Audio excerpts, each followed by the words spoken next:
I started finding self-esteem. Once I found that, that's when doors started opening up. I stopped caring about people, that what they thought, being judged. Wow, if I say this, if I started right now, are you gonna make fun of me? I stopped caring about that. And that's when my life started really changing for me, slowly but surely. I saw working out as a way for me to build calluses on my mind. I had to callous over the victim's mentality. I always equated training to mental toughening. It always looked brutal. People waking up early and doing all these things, and it looked horrible. I was like, wow, man, I gotta start doing that. Not to get better, bigger, and stronger, but that is what's gonna build me. That looks uncomfortable. That looks brutal. And getting up early, I don't want to do that. So I made this long list of things I don't want to do. And through that, I found myself. So you guys are getting up at 5 o'clock in the morning, running over here in this golf course. So I started seeing myself very differently than the average human being. I was like, hang on a second. I have something they don't have. And that's when I started to develop these things through working out. It was this great, never-ending work ethic. And through work ethic, I developed self-esteem. I always equated working out to struggle. And I struggled my whole life, but I ran from it. So I started realizing, man, I got to start facing the struggle, and I got to be mentally strong for the struggle. So that's why I started coming up with I'm training for life. Mentally, I'm training for life. I'm not training for I don't care about winning trophies. I don't care about winning anything. All I want to do is go the distance. And I found out on my own pretty much is that through discipline, through self-discipline, through repetition, through tons of repetition of the same thing that you don't want to do. And that's the key thing. Through repetition of things you don't want to do, you develop mental, like an armor for your mind. You start to armor your mind, because your mind's like, okay, we suffer every day. It's what we do. We do stuff that sucks every day. So then when the suck stuff comes, you're ready for it. And that's how I started coming up. I just started being very uncomfortable. And now it's like just a way of life where it gets hard. And the harder it is, the more you start to push back. And the more you push back, and then it's not right for people to talk about. It's not right for, let's say you are fat. I was fat. So I talk about it. And it was hard as every fucking day to get up. I know what it feels like. When you roll your fat ass out of bed and all you want is some fucking damn cinnamon buns and chocolate milkshake. I know what it is. I know exactly what it is. But I can't want it more than you. And so many people just want it the easy way. I'm sorry, man. It's not. So what they start to do is they build this narrative of it's okay. When the narrative should be, you need to work harder. You need to discipline your mind better. We need to help people more than just saying it's okay. It's okay. It's not okay. It's not acceptable. Even though it's your life, if that's acceptable, that's unacceptable. And there's a lot of people in this world, me included, that if I accepted that, I wouldn't be anywhere. So yeah, a lot of people just start creating a narrative about themselves that make it okay. The ultimate get out of jail free card. And now the world is set up to have so many get out of jail free cards. Everything is okay. And you can't say a motherfucking thing about it. I want you to go there with me. I'm taking you there with me. I'm a storyteller. And the one thing that I really realized was for me to become a tough guy, and that's what I wanted to be, I saw myself as a very weak man. And for me to be hard and be tough, I had to start going over to that list, that scary list, and start facing that, because I knew over there I was going to find a whole new person. Because if I kept on doing the things that made me feel comfortable, I was going to continue being that same person I always was, the lying, insecure, fearful person living this nice, comfortable life of mine. So I just designed a very uncomfortable world for David Goggins. And in that world, I found a whole new different David Goggins. The biggest problem in this world is other people, not yourself. It's other people in your head. They are puppet mastering you pretty much on your life. We live by the narrative of other people. I stopped caring about people, that what they thought, being judged. Wow, if I say this, if I started right now, are you gonna make fun of me? I stopped caring about that. And that's when my life started really changing for me, slowly but surely. Or situations that have wronged me. Because once you've come to a place where you are really happy with who you are in life, no one f***s with you anymore. Even though they're f***ing with you, it doesn't f*** with you. What do you want in your life? We have so much influence coming at us that we are so lost. We don't know what we want to do because we don't spend enough time with ourselves. But I was like, because I kind of was preparing myself for the next part of my journey. I don't like to lay in my too long. I give myself a couple of minutes to, okay, we got man, we got to get back. Like, what's next? And this was like literally a trained skill for me. Was I'm always preparing for like not being a bit. Like a lot of people get to a point, like for instance, like if Jennifer can't do something, like if she can't go for a run or whatever, just like because something's wrong, like some simple shit, it's gonna bother her. I got to a point in my life where I realized this is life, and so I move on past things real quick. So people are like, oh my God, what are you gonna do, David, if you can't run? I'll swim, or I'll go to college, or I'll do something else. This like this isn't my life. I'm very aware how quick life can take from you, and I've always prepared my mind for the next chapter. And what happened with me was I started this thing called front loading. So when I was young, I used to be a little piece of shit. Oh, I'm not good enough. I can't do this. I can't do that. The second I got my head out of my ass and I realized, man, you can achieve a lot of you get off your ass and you start moving and you start motivating yourself. And I am happy because this is my lifestyle. This is what I want to do. But trying to find your best self, you become unbalanced. And people always talk about this mythical creature called the balance. You want to be balanced. I think balance is a bunch of bullshit. Yes, I really do. You think for everybody?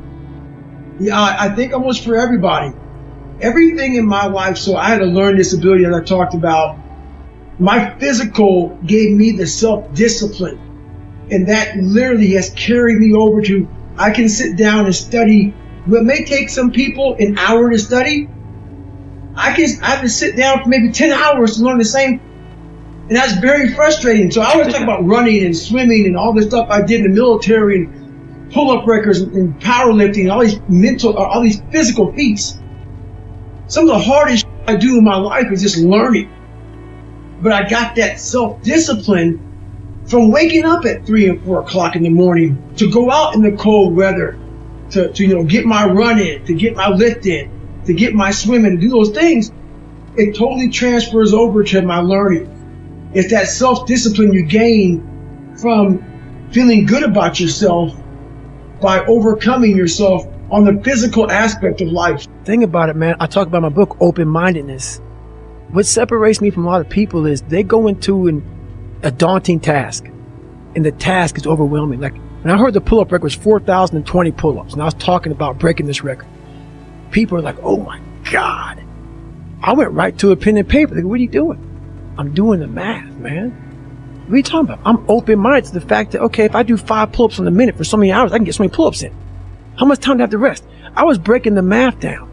You have to be open-minded to the possibilities that I can do this. Once you shut your mind down to the possibility that it can be achieved, there's no way it can happen. So that's why my eyes and my body light up about things, because I know that if you're in a fight, you have to attack. You have to keep attacking. The enemy has to know he is not going to give up. You must break the soul of whatever is in front of you. That's what I realized. I was never breaking the soul of anything in front of me. So that's why I came up with this thing called Taking Souls in my book. I don't follow people who talk about what they used to do in life. Forget what you used to do. I don't care that, you used to be the basketball. I don't care. What are you doing today? You may not be that person now, but what are you still doing to try to excel in life? And a lot of people now are talking. I hear so much talk. I don't hear a lot of work. I hear a lot of people telling you what you should be doing, how you should be doing it, how you should be living. And I look at them and you're fat, you're out of shape, you look like shit, but you're telling them how to live. No, man, I want to listen to you. There's so many people speaking this shit, And that's what bothered me a lot in the military. There's a lot of people talking shit. I don't see the real suffering behind it, behind what you're saying. That's why I said, man, you talk with so much passion because it's a real place. It sucks to get up in the morning time. It was raining like cats and dogs. I don't want to get my shoes on and go run. But guess what? I got my shoes on and ran. If you want to be great, you want to be the baddest mother ever at what you do, you're going to be misunderstood by everybody because you're going to be so obsessed and so driven to get there. That's what it takes. It takes every second of your life. Anybody says balance? Yeah, balance is important for a lot of people. It is. But if you want to go to that edge where people do not like you, don't understand you, question everything you do, you've arrived. It's unreal how much time you waste during the day. And most of it is on these computers, phones, Instagramming back and forth, whatever the heck you call it nowadays, tweeting and texting and shit. We waste so much time on our little gadgets. It's unreal. And we talk about we have no time. Write down this one day. Everything you do, write that down. And you're like, my God, I am wasting so much time on frivolous bull, not even funny. If it doesn't infuriate you, it should. Because there's so much time. I can't get it in. Look at your schedule. You just wasted 7 hours today on bullshit. And you don't have an hour a day to try to get something in for yourself. I guarantee everybody can find an hour. I don't care what you believe in. It doesn't matter. I'm not judging anybody. Let's say my thing is God. You get to heaven, I'm 300 pounds, I sit down, and we're sitting down just like this. You're God and I'm David. And he gives me that chart. And he says, look at this. Now look at this chart. And on the chart it has all these different things, but my name's on it. But these things aren't me. I was going to change the world. I was going to set records. I was going to be a Navy SEAL. I was going to be honored here, honored there. And I'm like, God, this isn't me. Like it says David Goggins, it says all these things. And God goes, no, that's who you were supposed to be. My biggest fear in life is if there is a final resting place in this world and you talk to something much bigger than you. I don't want to sit down and have a conversation with someone that says, you're in heaven. This is what you should have been on earth. Well, your first thing, like you're fighting, we all have two people. We all have two people. And I'm not saying you're crazy. We have the easy voice, which is that 20% telling yourself that I'm easy at 90% of my full potential, maybe 100% at that 20%. That's that voice that we all love. That's that very comfortable voice that's that mommy holding you saying it's going to be okay. Doesn't care how good you are, just loves you. Just loves you no matter how messed up you are in life. That's where you want to be at. So that's that one voice. This other voice that we walk very far away from is a voice saying, hey man, you ain't doing shit. So we try to get this voice out of our head completely. And we live over here in this lane. So what you have to do first is turn up this voice over here. The voice saying things to you that aren't nice. That it's in our head saying, you know what, man? Dude, you're not doing shit. They see me now as the guy that with his shirt off who can do 4,030 pull-ups in 17 hours, who can run 205 miles in 39 hours, who can do all this crazy. But what they don't understand is they don't understand the journey that it took me to get to this point. You can't read somebody else's book about some theory on how to do some guy who sat up in a nice warm office and read and wrote some book with a nice cup of coffee in hand. No, I want to see that guy who immersed himself in fucking hell. We all want to read about how we can quickly get somewhere. That's why the 6-minute abs and all sorts are powerful. You may get some results from it, but they're not permanent. You have to suffer. You have to make that a tattoo on your brain. So when that hard time comes again, you don't forget it. But I don't respect a lot of people. Because how am I going to respect you, anybody, if you're not grinding every day? And I don't mean working out, getting to the gym. Really going out there and grinding. So if you don't know how I'm living my life, how am I going to respect you? So you have to be a hard worker, period, dot. You got to work your ass off. That's where I gain respect for you. So if you're working hard every day, now you have an opinion in my eyes. But if you're just a guy who talk shit and you live this life of talking shit, come on, dude. I understand one thing. You're just talking shit. But if I see you every day of your life trying to be better, every day going through all the wickets to be better, you got my attention. I respect you. People have talent, and this is going beyond your talent. When there's no more talent, what happens to you? Most people quit. People only go to their talent level. And once your talent level is gone, it becomes a mental game. The whole mental game sets in. And most people can only perform to their talent. And they realize, man, why am I always messing up right here? It's because you're performing to your talent. And then after that, your mind has nothing for you. I see fighters, I see runners, I see people who are great, but they get to the edge of their talent. Man, what's up? Because you're now at the point now, your talent ain't gonna do shit for you, my friend. Now it's the mental game. And that's where people get lost in life, get lost in that next level.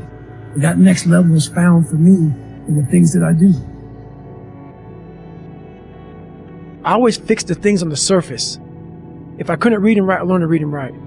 I would always fix these things on the surface level. And so whenever something hard would like raise its ugly head, I didn't have any kind of tools to handle it. I'm like, man, I thought I fixed this already, man. But no, I didn't go deep into the dungeon of my soul to say, okay, what is making you a quitter? What is making you a weak man? What is making you afraid? That's why I kept on quitting and going back to start, or not knowing how to get through hard times. And that's why I always tell people, I'm not a theorist. I didn't study, I didn't study a book. I literally put myself in a fire repeatedly like a sword. You put a sword in a fire repeatedly and repeatedly. If you keep on doing that, you're going to get a nice sword. And then you keep on beating it. You got to beat the shit out of it. And that's what I am. Yeah. I became that. I said, okay, we can't quit. We got to figure out what is wrong with you. What's going on here? So I kept on putting the sword back in the daggone fire, and I just beat it harder. And I beat it harder. Before I knew it, I started realizing, all right, man, the brain is starting to get hard. The brain is starting to get hard. My reading, my learning, my workouts, my diet. You start neglecting all of that. You neglect one of them. You can neglect all of them a long time. It's going to haunt you. When you start seeing that, my God, I haven't eaten right, haven't been sleeping right. It can only be one of those things to take you off. I'm very aware of my eating, my sleeping, my disciplines of life. If I started to get too far away from them, it's a hard stop. And the only thing that gets me mad nowadays is that so many people die with untapped potential because they think that someone else is better than them. And they were born not with the greatest tools. You need the ability to grind your ass into a fine powder. And when you're in that fine powder, find a way to build that back up repeatedly. And it's possible. When you come from a small town, and you come from a place that a lot of people don't want to come out of it and get out of it, and all you want to do is become somebody, you've got to be able to get out and let your mind see open-mindedness. Because a small town, what it does to you is it closes your mind, completely closes your mind. Not everybody. This isn't everybody, a lot of people. You have to be able to go out there and create open-mindedness. You need space. You need space to see the world. Like a lot of racism, a lot of ignorance in the world, it comes from people not being out and seeing other things, seeing other people. That's why we judge so harshly, because our minds are so closed to the reality of life, period. And I know how to self-motivate. A lot of them don't know how to self-motivate, man. Like, we like to put the headphones on, like before the big game, and listen to the music. What did you do when the headphones come off, bro? It's you in your own mind. I know how to do that. That's the hard part, man. Do you ever listen to music when you run? Never. I'm afraid of this. I'm up here. Life made me this way here. I stutter. I have these issues with reading and writing, and I'm fat and I'm insecure. We can't live like this. We can't live in fear. We can't live in judgment. We can't be afraid of what people right now are looking at me saying about me. We cannot be afraid of that. When that alarm clock goes off at 4 or 5 in the morning, your mind says no. You just say, this is what we do. is what we do now. Because to get to where you want to go, the amount of pain involved, I'm not saying physical, I'm not saying you got to break yourself off. The amount of mental pain of how many times you're going to have to do something that you don't want to do. We all want to read about how we can quickly get somewhere. That's why the 6-minute abs and also are so powerful. You may get some results from it, but they're not permanent. The permanent result comes from you. You have to suffer. You know, a lot of people have like teammates and like family push. My mom was struggling, bro. She was struggling. So it was like me and my mom. And so it was a lot of just me. So when you're waking up every morning by yourself, getting after it by yourself, and it's the hidden work. People see 1 minute, video of me running these fighters, they see during the fight or after the fight. They don't see as much, what they deal with every day. I'm not good enough. I'm not good enough. I shouldn't be here. I shouldn't be here. Because every day, even though they're the best in the world, that little mother 7 or 8 years old is still in there saying, "Oh man, we'll have something, man. You shouldn't be here." So you're always fighting that mother. Even though you beat it, you never truly beat it. And you get up earlier and all these things you do to start forming yourself. You're alone. You're alone. You may have a shrink you're going to. You may have a best friend you're going to. But there's 24 hours in a day when you're alone in this brain. And your brain is talking to you in all kind of ways. And it wants to control you and pull you in these different pockets. If you can't control your own brain and your brain controls you, I have this haunting voice in the back of my head. A lot of us have it. We just ignore it. And it was there for years. So I knew in the back of my mind that I could pull off this whatever I wanted. I knew I could. I knew that, but I was afraid of the work because I wasn't gifted with brains. I wasn't gifted with God-given talent as far as like athleticism. So I knew to get to where I had to go, to be on the same playing field as these men, to even try out for this program, I knew the work was going to be something that I didn't want to even attack. So I would just put it off. It haunted me. That's what I realized for myself was I wanted that comfort zone that everybody looks for, that pat on the back. They don't want to hear all the bad. They want to hear everything that they're doing right. And I realized that's what kept me in this world. That's what kept me in this world of not accomplishing anything. What I did was I became that big, bad, nasty that you don't want to walk into at nighttime. I became the roughest critic in the world on myself. And that's what changed me. I literally saw myself in the mirror. I saw the truth versus saying, my dad did this to me for beating me. My life did this to me. My broken foundation did this to me.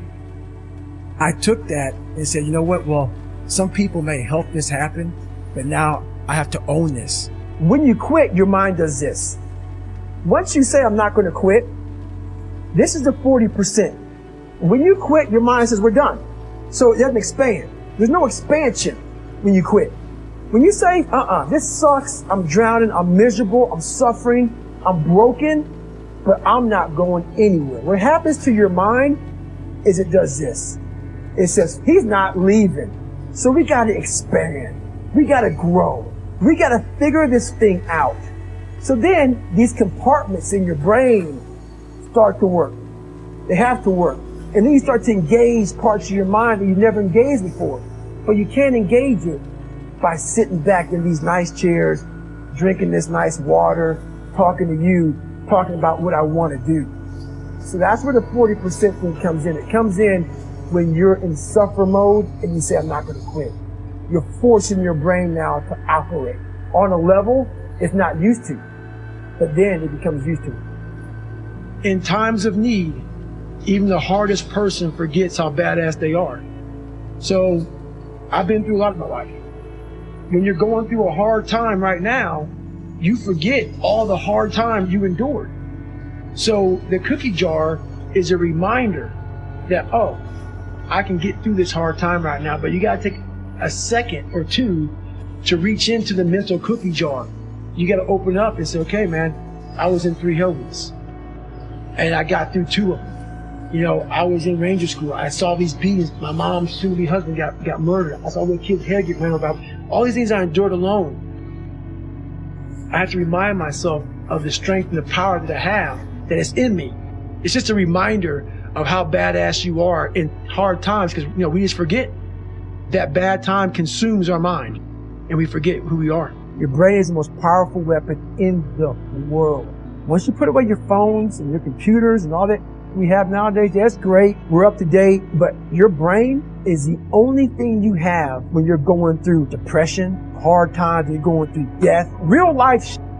You can't Google that, man. You're alone. You may have a best friend you're going to, but there's 24 hours in the day when you're alone in this brain. It's those times when even the hardest motherfuckers in the world are looking around for guidance. It's that one motherfucker. Be that one motherfucker. When even you're saying to yourself, boy, this sucks, I don't want to be here right now. Be that guy who finds the courage and say, you know what, man? Let's do this. Even me right now to talk to you, I'm in the car for an hour getting pumped up because I'm a shy, introverted, leave me alone type of guy. I'm still that motherfucker who is 6 years old, you know, at a play, who can't say his line because I'm no longer a stutter in front of 5 people. So I walk off the stage. That's still me. People think, oh my God, man, you're on a podcast, you look so crazy, so evil. No, I'm trying to be locked into Joe, so my mind isn't veer off saying, let's run out the damn door because people are watching me on the podcast. I want to open the damn door and get the hell out of here, man. So that's the real me. I did 101 miles in 18 hours and 56 minutes. It was the worst pain I could ever be in my life. I sat in that tub. She called my mom up. My mom was dating a doctor at the time. The doctor said, you need to get him to a hospital now. So she said, I'm taking to the doctor. I said, no.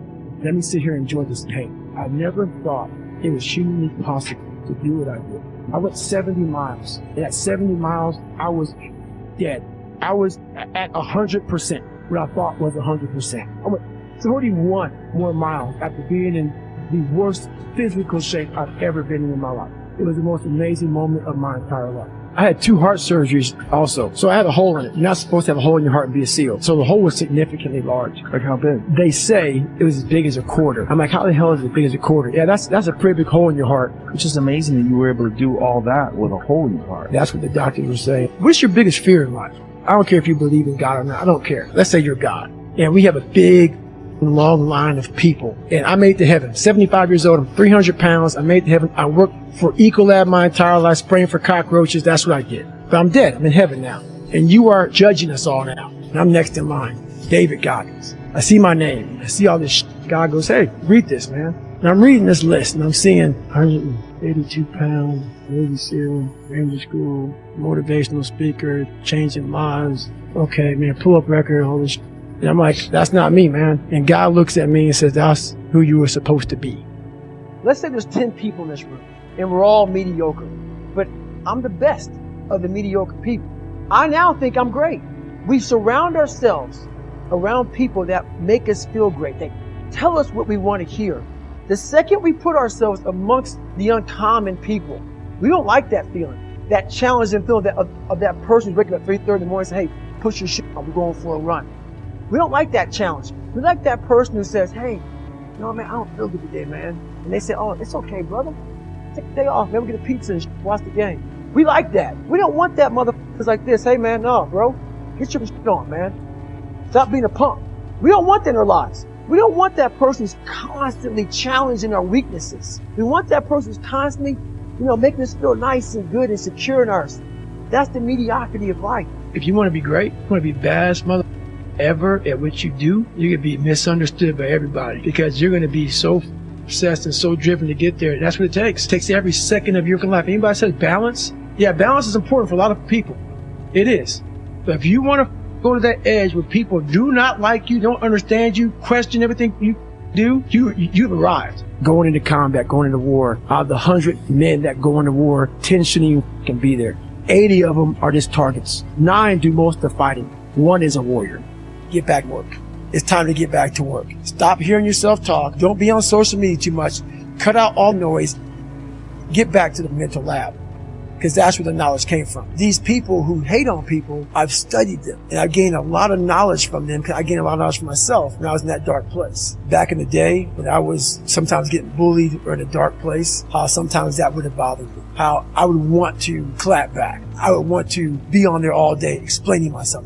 And how now I'm in a place now where I can hear it. I can actually know where it's coming from. So I don't just like listen to it and like make fun of it. I actually study it, because I was once that negative person. I was once that person who saw someone successful and didn't see how can I get there. I was like, oh, yeah, they're probably cheating, or they're probably doing this. I was that negative person because I wasn't there, and I didn't want to work to get there. It's almost like reflecting an older version of you back to yourself. 100%. Lifting weights, people don't get it, man. It's not like lifting weights. It's like, we go and do like so many reps. Like people go, oh, you're only doing, it was like 90 some pounds on the incline. Motherfucker, do 5 sets of 25 with a superset of push-ups, superset of curls, superset of pull-ups, superset of triceps, superset of, what the else was it? I forget what it was. It's a superset, man. So we're going through lifting lightweight, but for massive, massive amounts of reps. And so you're like totally swollen. And like, it's just some of the best workouts in the world between me and him. The biggest question I get is, so when do you rest? When do you recover? Yeah. And I don't want to scare people, but the truth answer is, I don't take any days off. No days. No days. 7 days a week. 7 days a week. Well, what is a normal day? Normal day for me, a normal day. So let's say a light day. Light day. Light day is at least a 7-mile run. I will every other day, so about 4 days a week, calisthenics plus gym workout. So I don't do any gym workout without hitting pull-ups, push-ups. I call it nickels and dimes. So like 5 pull-ups, 10 push-ups, or I'll go, quarters and whatever, like 25 pull-ups or in like 50 push-ups. So I have all these different things I messed up. So I will do weights with calisthenics. And every single night I stretch. That's what's disappointing for me, for other people. It's not that I want to live there. I know I can go there. And once again, I know other people can go there. So I guess that's the thing with me, is I know I have the ability now to go to a place that's very, very hyper-focused, that I can accomplish some pretty amazing feats. Not because I'm amazing, because I allowed my mind to be open-minded for the possibilities of what can I achieve. It takes the growth in your mental aspect, in your spiritual, everything grows because you start feeling better about yourself. Not many things on the planet make you feel good about yourself, like getting after it, doing something that challenges you mentally and physically every day. You cannot live in that normal mindset. You must be your best on your worst day. And how you do that is you cannot think of a normal mindset. Cannot have a normal mindset. My big takeaway of life is, if you're constantly taking the easy way out, you never go callous your mind. I was a chameleon living in life who could barely get by. So I know that they were taking the normal mindset of people. They weren't talking about the 1%ers, the people who want it like there's no tomorrow. Instead, finding self, it's one I found that's when doors stand opening up. I stopped caring about people that what they thought, being judged, who judge. Wow, if I say this is this, if I started right now, or you make fun of me, I stopped caring about that, and that's where my life started really changing for me slowly. But surely I saw working out as a way for me to build goals. One my mind I had to over the valuable mentality. I always equated training to mental torturing.